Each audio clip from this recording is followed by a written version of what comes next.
faltam mais 2 conteúdos e é a avaliação, viu? Quase um mês para a provinha de vocês, para vocês ficarem de férias.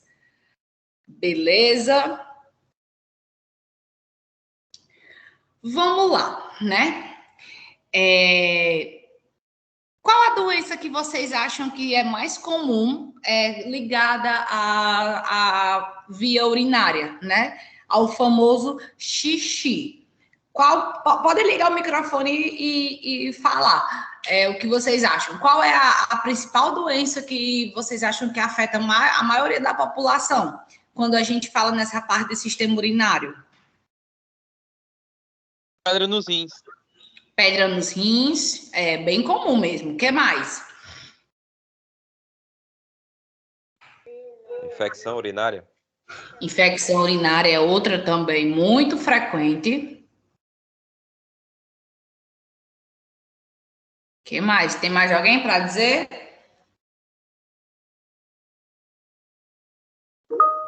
O Cássio botou infecção urinária. Realmente, infecção urinária e pedra nos rins é uma das doenças mais comuns que tem nessa parte urinária, né? E vocês sabem o porquê que essas doenças elas se desenvolvem?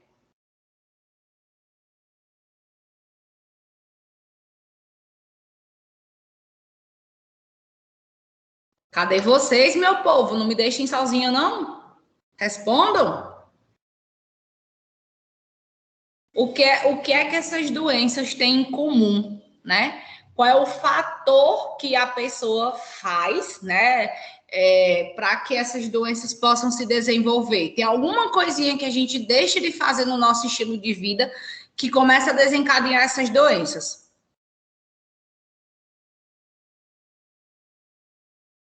O que é, minha gente? Professora, negligenciar o consumo de água, né? Eita, falou até bonito. Negligenciar o consumo de água. Muito bem. Muito bem, é isso mesmo.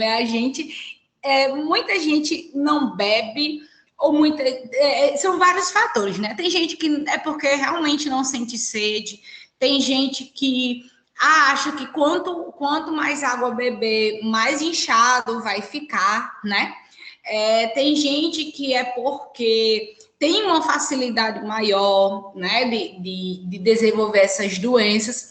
Então, assim, gente, água demais nunca vai ser veneno, né? A não ser que uma pessoa tenha uma patologia que seja particular, né? Mas a gente que está saudável, água demais nunca é veneno, né? Muitas vezes a gente está no calor e nem necessariamente a gente sente sede, mas o nosso corpo sente, né? Então, quando a gente, principalmente as mulheres que têm a uretra menor que a dos homens, né? A vestimenta também das mulheres, muita calça jeans, o calor e a falta de água, ela tem uma facilidade muito grande para desencadear as infecções urinárias, né? Já nessa parte, como vocês falaram, das pedras nos rins, geralmente é a falta de água mesmo que desencadeia essas pedras nos rins. E o que é que acontece, Carol, com essas pedras nos rins? Vocês concordam com a gente que tudo que a gente come hoje tem sódio? Tudo que a gente come tem sódio. O leite tem sódio, o carboidrato, que é, no caso, o pão, tem sódio. Tudo que a gente come tem sódio. Às vezes a gente nem sente aquele gosto salgado, mas tem o sódio, né? E aí, quando a gente toma bastante água, esse sódio, ele fica, como é que eu posso dizer? Ele fica totalmente dissolvido na água. E ele sai através do xixi, né? Ele sai através do xixi. Só que quando a gente não toma muita água, o sódio, pela falta de água, pela pouca quantidade de água, as partículas de sódio, em vez delas ficarem bem dispersas, elas vão se unindo, porque tem pouca água, né? Imagine só, pensem comigo, se eu pegar uma colher de sopa de areia e colocar em 1 litro de água, vocês concordam comigo que a gente quase não vai ver areia, não é isso? Quando a gente mexer na água. E se a gente jogar aquela água fora, se a gente abrir a tampa da garrafa e jogar aquela água fora, a areia vai toda embora junto com a água. Verdade? Concordam comigo? Mas aí, se eu pegar uma colher de sopa de areia e colocar em um recipiente e acrescentar uma colher de sopa de água, vocês vão concordar comigo que aquela areia, em vez de ficar dispersa, os grãos vão grudar um no outro, formando uma massa? Pois é, a mesma coisa acontece dentro do nosso organismo. É como se a areia fosse o sódio e a água é a água que a gente bebe, entendeu? Então, assim, quando a gente bebe pouca água... Gente, saiu o slide? Saiu, surgiu uma tela aqui, reiniciando, apareceu. Oxi! Pois... Então, assim, quando a gente bebe pouca água, vou tentar colocar aqui de novo enquanto eu vou explicando. Quando a gente bebe pouca água, o sódio, ele faz isso mesmo. O sódio, ele faz isso mesmo. Quando a gente bebe pouca água, ele vai... Um grãozinho de sódio pequenininho vai se juntando com outro, até formar um cálculo, que a gente chama, né?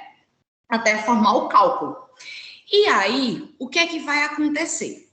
Para a urina sair do nosso organismo, os rins é quem fazem esse processo, né? De drenar todo o nosso sangue, e aí tirar só aquilo que não presta no nosso sangue, junto com o excesso de água, e forma a urina, né? Só que dentro dos nossos rins, a gente tem o famoso néfron. O pessoal tá dando para entender o que eu tô querendo dizer?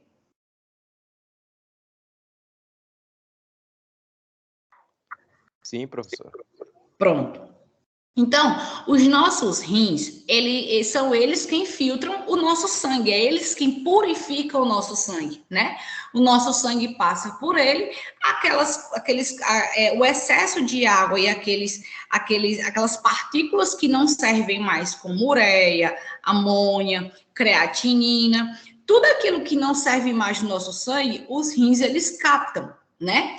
E juntamente com a água, captam e colocam lá no ureter, né?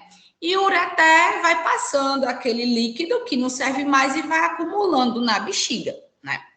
Então, para que isso aconteça, a gente precisa de uma célula, né? E a célula nos nossos rins, que são responsáveis por formar a nossa urina, é o néfron, né? São os néfrons, que é essa imagem aqui do lado esquerdo, isso aqui é uma célula. É ele que vai ter a passagem, vai captar o sangue arterial e o sangue venoso. É ele quem vai tirar tudo aquilo que não presta do nosso sangue e jogar lá para o ureter, né? E esse líquido que ele vai tirando do nosso sangue, que é o excesso de água, junto com algumas partículas que o nosso corpo não precisa mais, como eu falei para vocês, a ureia, o sódio, a creatinina e muitas outras partículas, vai formando a urina, né? Só que o que é que acontece? Quando o néfron, ele capta muito sódio e o nosso organismo tem pouca água, como eu falei para vocês, o sódio, ele vai se pregando um no outro, várias partículas se pregando uma na outra. E quando essas partículas, elas vão se pregando, eles formam o cálculo renal, que é a famosa pedra, né? Só que essa pedra, pessoal, ela fica lá nas cápsulas dos rins, depositadas lá, esperando uma bendita hora para que ela possa descer. Só que, Carol, mas por que essas pedras elas causam tanta dor? Quando a gente pensa em pedra, a gente acha que deve ser uma bolinha igual esse ó aqui da palavra néfron. Mas o cálculo renal, a pedra renal, como ela é formada por sódio, por cristais de sódio, ela é uma pedra que ela é cheia de espícula. Ou seja, é como se fosse uma esfera, né? Que é aquela bolinha cheia de espinhos. É como se fosse uma esfera. E por isso que ela causa tanta dor quando ela está descendo. Por quê? Porque ela vem rasgando o nosso ureter, né? Isso é uma das características maiores, né? Das pedras nos rins por conta da dor, né? O povo chama popularmente conhecida como cólica renal, né? Que as pessoas falam que é a pior dor do mundo, né? Então, resumindo tudo isso, né? O que é que eu quero dizer? Que esse coleguinha aqui, o nefro, ele vai ser a unidade essencial dos nossos rins para que o sangue ele possa ser filtrado, né? E possa acontecer a formação de urina, certo? Gente, deixa eu tentar colocar aqui na tela maior. Acho que fica até melhor para vocês. E aí, além de ser uma unidade funcional dos rins, é um complexo mais importante do sistema urinário, né? Pois o néfron, de fato, ocorre em todas as etapas da filtração, né? A água vai passando por toda essa célula e vai filtrando tudo. Beleza, gente? Deu para entender?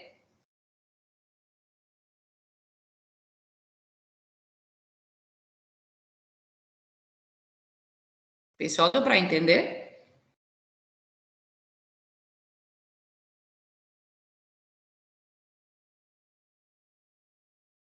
Gente, cadê vocês?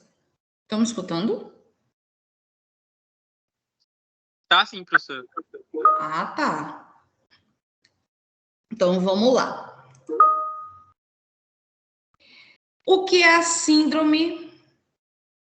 O que é a síndrome nefrótica, Carol?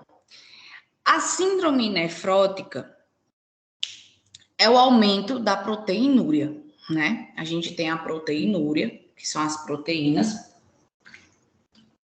no nosso organismo. Então, a síndrome nefrótica, ele vai dar sinais clínicos, que aquele néfron, aquela nossa célula, ela não está conseguindo drenar o sangue, né? Então, pelo fato dela não conseguir drenar aquele sangue, dela conseguir filtrar aquele sangue, algumas substâncias que eram para sair pela nossa urina ficam retidas dentro da nossa corrente sanguínea, porque o néfron, ele não está filtrando, né, a urina, filtrando o sangue. Então, quando o paciente ele faz o exame de sangue e ele tem uma proteinúria, né, que está cerca de 3,5 gramas ou mais no exame em pessoas adultas. Uma hipoalbuminemia, que são os valores inferiores, né, da albumina, menor que 3 gramas por decilitros. O paciente ele está com edema generalizado, né? E uma hiperlipidemia e lipidúria, ou seja, gordura na urina, né? Então, aí a gente já consegue entender que o problema é nos rins. São os néfrons que não estão conseguindo filtrar aquele sangue. E isso pode se desenvolver por qualquer problema relacionado aos rins, né? Questão de cálculo renal, né? Geralmente, paciente que está em coma, pode acontecer isso, que é a perda, a função dos órgãos. Paciente que está em infecção generalizada também é muito comum. O paciente, a primeira coisa que aparece é edema generalizado, que é a famosa anasarca, né? O paciente ele fica todo inchado. Ou seja, se o paciente ele está inchado, é sinal que os rins não estão funcionando legal. Então, eu já posso pedir um exame de sangue para ver a questão de como é que tá os rins do paciente, certo? E aí, a gente vê logo na questão da proteinúria, né? E aí, a proteinúria, pessoal, o que é que acontece? É o resultado da perda seletiva proteica da barreira de filtração capilar glomerular, devido ao dano estrutural na parede capilar glomerular. O que é que acontece, pessoal? Como eu falei para vocês, não é um néfron que filtra todo o nosso sangue, né? Então, quando o paciente está com a síndrome nefrótica, o resultado da proteinúria, ele é como se o néfron ele não conseguisse captar a proteinúria. Pelo fato dele, o glomérulo, ou o néfron, pessoal, ele tem uma barreira, né, que ele vai selecionando o que ele pode captar na formação da urina e o que ele deixa dentro do meu organismo, né? Então, quando tem esse dano na parede estrutural do capilar glomerular, o néfron, ele não consegue captar a proteinúria. Então, a proteinúria, ela fica em excesso no organismo do paciente, né? E aí, a gente encontra a azotemia. O que é a azotemia, Carol? É uma elevação nos níveis dos compostos de nitrogênio no sangue, ou seja, ureia e ácido úrico, né? O nitrogênio, ele tem que sair no nosso organismo. E aí, na síndrome nefrótica, o nosso organismo não consegue expulsar. E aí a gente vê uma ureia e um ácido úrico lá em cima. Outra coisa que pode acontecer são a hematúria, a hipertensão, porque como eu falei para vocês, o néfron, ele está com a parede tão debilitada que ele não consegue captar todos como é que eu posso dizer? Todos esses... Ai, meu Deus, agora eu não falo. Todos esses compostos, né? Ele não consegue absorver esses compostos para jogar na urina. Então, fica tudo acumulado no nosso sangue, principalmente o sódio, e aí causa uma hipertensão no paciente, né? Sangue na urina. Não sei se vocês já perceberam que não é normal a gente fazer xixi com sangue. Ah, Carol, mas o néfron, ele não filtra o sangue? Por que o hematócrito não passa para o xixi? O hematócrito, ele só vai passar para a bexiga, né? O néfron só vai pegar o hematócrito quando ele tem algum problema. Se o nosso néfron, lá dentro do nosso rim, ele está em perfeito estado, o nosso néfron, ele não consegue captar as células sanguíneas. Ele só capta o quê? Sódio, ureia, proteinúria, entendeu? Todos esses elementos. E a água, ele só vai captar aquilo. Por isso que não é comum a gente fazer xixi com sangue, a não ser que a gente esteja com alguma doença, né? Tá dando para entender, pessoal? Sim, professora. Show. A proteinúria e a hipoalbuminemia, com exacerbação do edema, hiperlipidemia e excessiva reabsorção tubular de proteínas, liberam enzimas lisossomais, citocinas, pró-inflamação e lesão renal, o que precipitam a perda do néfron. Ou seja, quando o paciente ele tem todos esses sintomas de hipertensão, o paciente ele está nasarcado, o paciente está com hematúria, sangue na urina, e se isso não for tratado, o néfron, isso é problema, a gente já sabe que é problema no néfron. Então, o néfron, ele vai se desgastando, né? E aí, ele tem uma perda.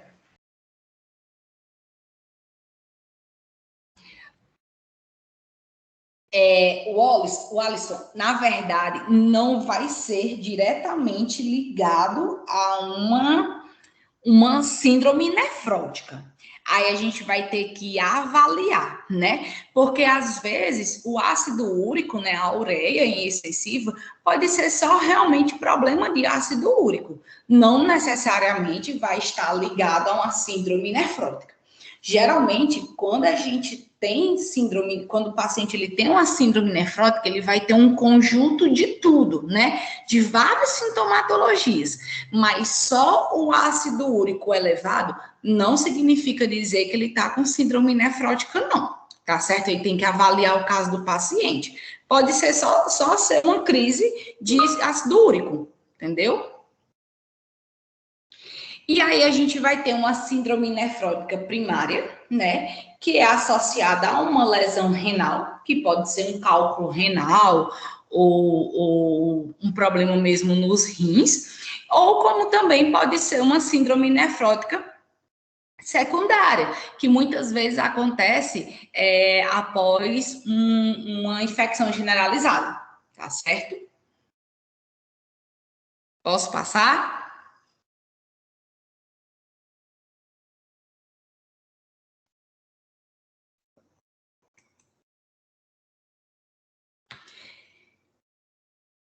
E aí, na fase inicial da síndrome nefrótica, né, as principais complicações estão relacionadas às infecções, uma trombose venosa ou arterial, ou insuficiência renal aguda, né, a IRA.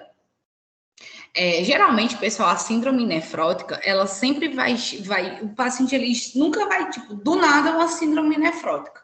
Não, geralmente essa síndrome nefrótica vem associada a uma doença em que não houve tratamento, certo? Em que não houve tratamento. Ou seja, o paciente, eu vivo tendo cálculo renal, ou vivo tendo infecção urinária que sobe para os rins, eu nunca trato, fico só naquela, não faço um tratamento correto, tomo um antibióticozinho ali, outro aqui, e aí isso só vai complicando cada vez mais os rins do paciente, né? E aí, nessa situação, vai evoluindo até chegar a uma síndrome nefrótica.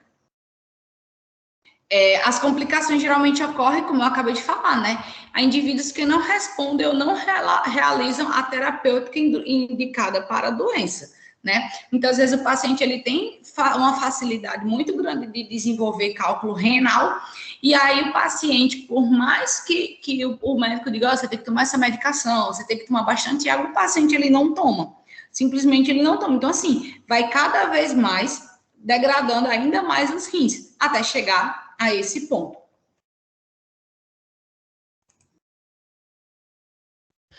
E aí, além da síndrome nefrótica, nós também temos a síndrome nefrítica, certo?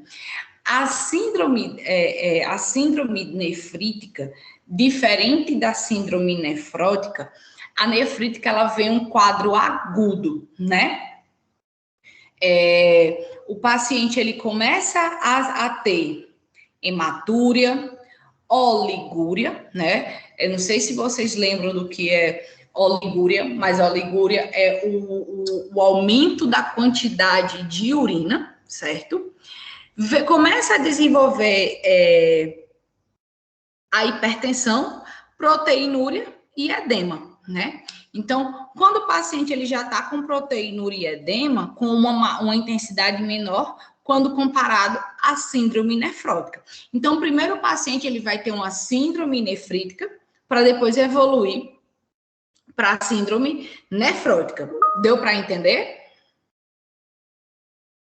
Com certeza, Everton. Com certeza. E aí caracteriza-se por lesões que causam proliferação de células dentro do glomérulo, acompanhados de infiltrato de leucócitos. Gente, a oligúria, eu me confundi com polaciúria. A oligúria é a baixa produção de urina, certo? O paciente ele não consegue fazer xixi. Fica muito parecido com uma infecção urinária. E aí, quando o paciente, quando faz aquele exame de urina, tem uma quantidade gigante de leucócitos presente na urina, que aí também já é uma característica da síndrome nefrítica, né? Essa reação inflamatória ocasiona a lesão das paredes capilares, o que permite a passagem das hemácias para a urina. Como eu falei para vocês, Isso aqui tudo é o néfron, né? Então, o néfron, essa parte roxinha, vermelhinha, azul, são as artérias e as veias. Então, o que acontece? Aqui, não sei se vocês estão vendo essa cabecinha aqui, cheia de vasos, né? Isso aqui, pessoal, é o glomérulo, certo? Então, é ele quem, vocês estão vendo, né? Aqui, essa cabecinha aqui. Então, é ele, pessoal, que vai selecionando o que a gente pode levar para a urina e o que não pode, né? Então, quando esse glomérulo, ele tem algum probleminha, quando ele tem uma lesão na parede dele, em vez dele captar só a água, ele vai começar a captar as células sanguíneas, que são as hemácias. Por isso que se dá a hematúria, que é o quê? Xixi com sangue, tá certo? Por quê? Porque ele está muito debilitado. O néfron, ele está muito machucado. Então, imagine só, quando eu estou sadio, eu consigo fazer todas as minhas atividades. Mas quando eu estou doente, eu não consigo, né? E aí vai ser nessa parte que ele começa a ignorar as hemácias e diz assim, não, estou tão doente, estou tão cansado que eu vou pegar essas hemácias e vou botar também para a produção de urina. Certo? Então, é uma das reações inflamatórias, né? Que vai acontecer esse machucado no néfron, e aí a gente começa a ter a questão da hipertensão, né? Da hematúria. Ou seja, tudo aquilo que deveria ir para a urina não vai, e aquilo que não deveria ir, vai, né? Por conta das lesões dos néfrons. O pessoal tá dando para entender, né?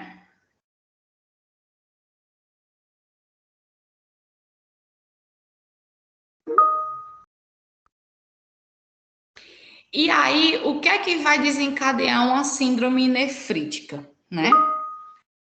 A síndrome nefrítica, pessoal, primeiro vai causar um glomerulonefrite pós-infecciosa aguda, né?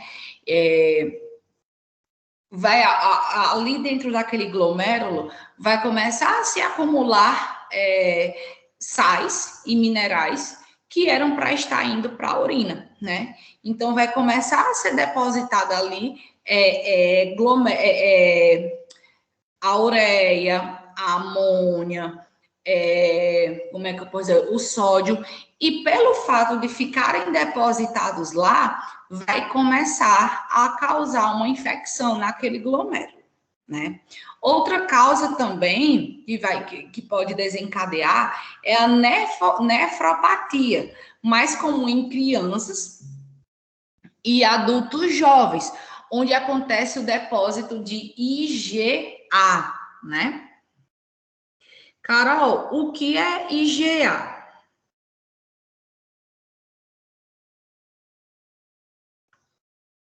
Gente, IgA. Gente, só um minutinho aqui que eu vou tomar uma água.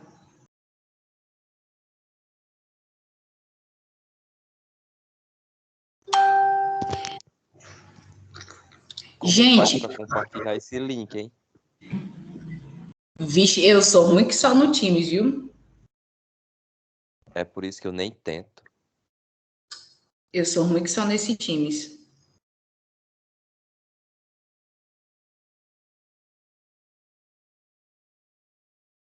Então, vamos lá, pessoal. IgA, nefropatia IgA é uma imunoglobulina, certo?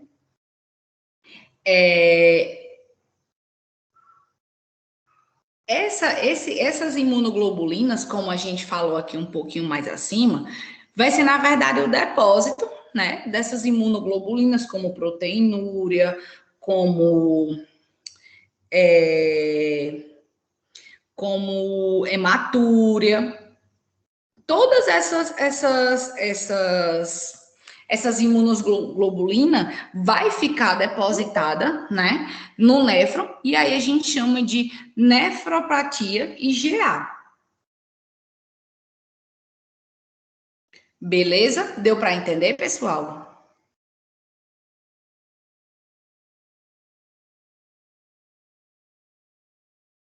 Carol, boa noite. Só agora que a gente está conseguindo entrar, viu? Desculpa aí, é o sistema Tudo mesmo. certo.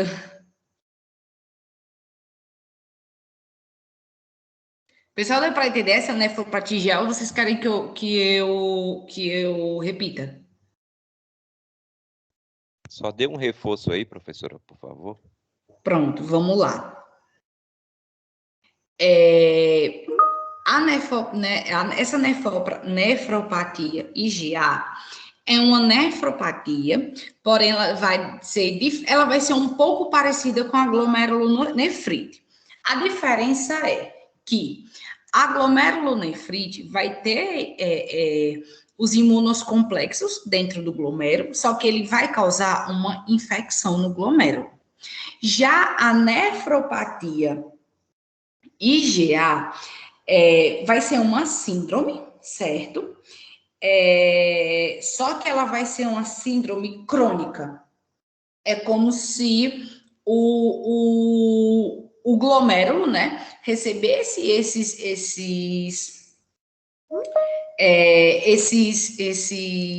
como é que eu posso dizer?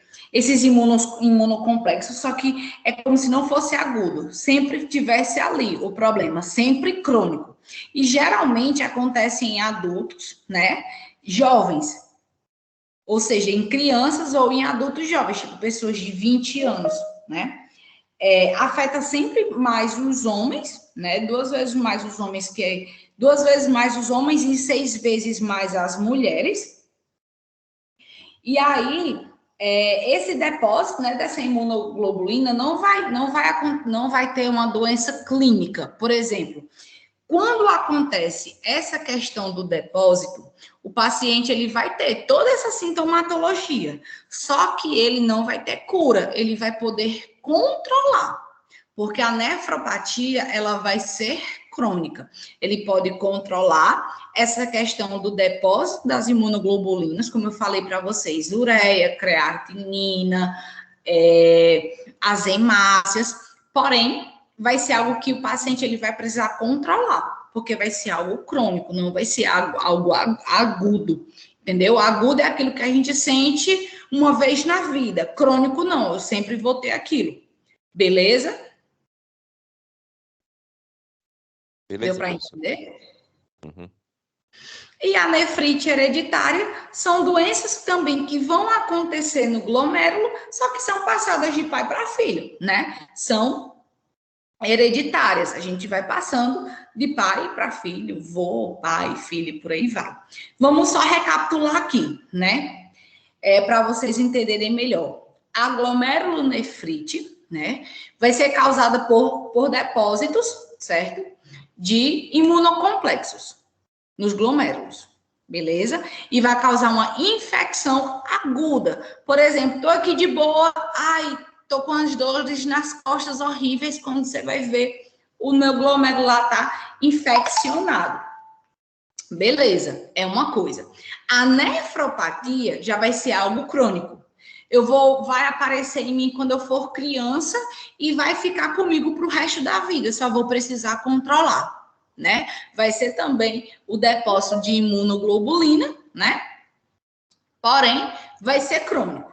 E a nefrite hereditária, ela vai ser passada de pai para filho. Deu para entender esse resumão? Sim, professora. Show. Qual a diferença, gente, da síndrome nefrítica para a síndrome nefrótica, né? A síndrome nefrótica existe grande e importante perda de proteínas diariamente, ou seja, o paciente está perdendo muita proteína, né?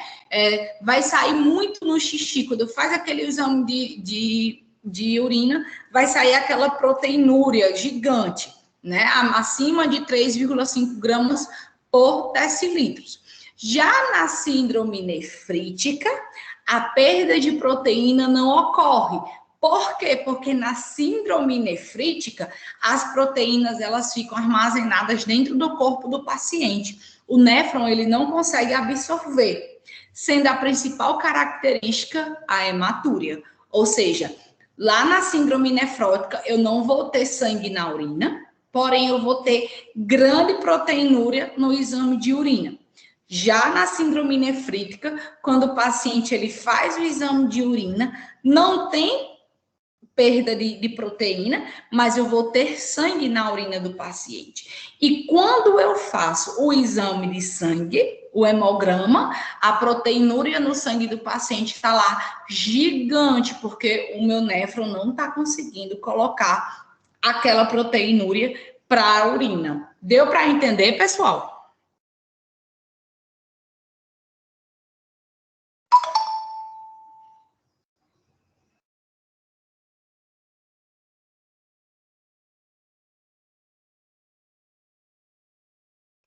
Carol, como eu peguei já o assunto já pela metade, eu não tenho nem como responder você. Pronto. Então, vamos lá. Boa, cara. Também eu só consegui entrar agora também na sua aula. Pronto, gente. Esse slide, ele é pequenininho, ele só são 9 slides, né? Então, a gente vai fazer o seguinte, o pessoal que está entrando agora, que horas são? 9h20 já. O pessoal que está entrando agora, façam o seguinte, como a gente vai ter 2 aulas de patologias do sistema urinário, essa é a primeira, e a segunda aula vai ser na próxima semana, vocês olham o slide, anota as dúvidas de vocês no caderno de vocês mesmo. Quando for na próxima aula, vocês fazem as perguntas de vocês do que vocês não entenderam. Tá ok, obrigado. Beleza? Pessoal que estava assistindo a aula, alguma dúvida, gente?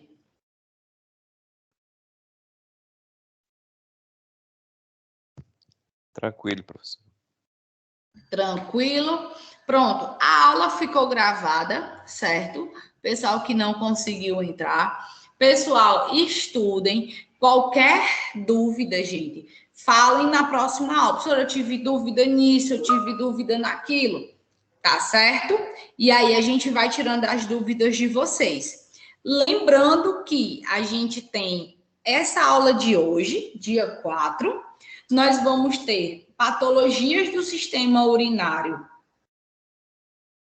2, patologias do sistema urinário 2, no dia 11, e dia 18 de novembro a gente encerra com a nossa última aula, que se eu não me engano, deixa eu sair aqui da apresentação,